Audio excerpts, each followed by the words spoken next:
I'm going to start this devotion with two apologies.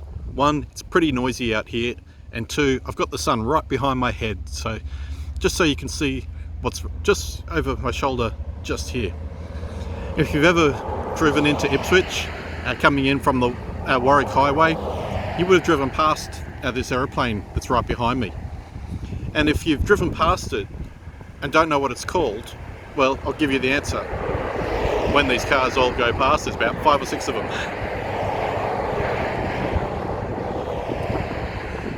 Well, this plane shares its name with the place where our politicians go to talk about what's the things that are good for our country, the things that are good for us. And no, it's not called the Australian Capital Territory, even though that's where the area is. This plane is called the Canberra Bomber. And it reminds me that we are actually called upon to pray for our politicians, to pray for our leaders, because they have to make some pretty tough decisions on our behalf many, many times over.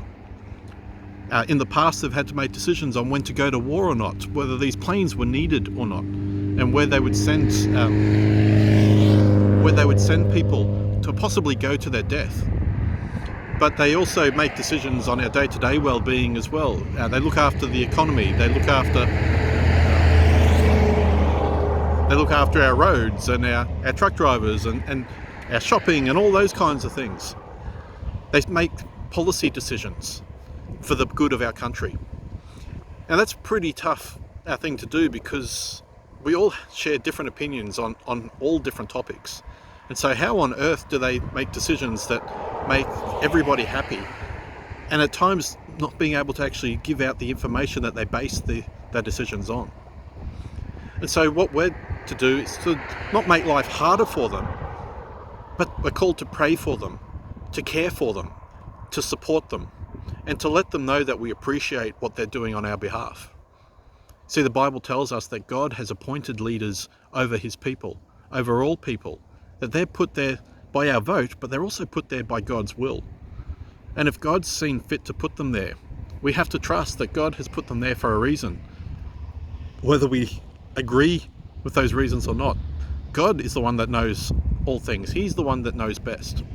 And so we have to trust in him.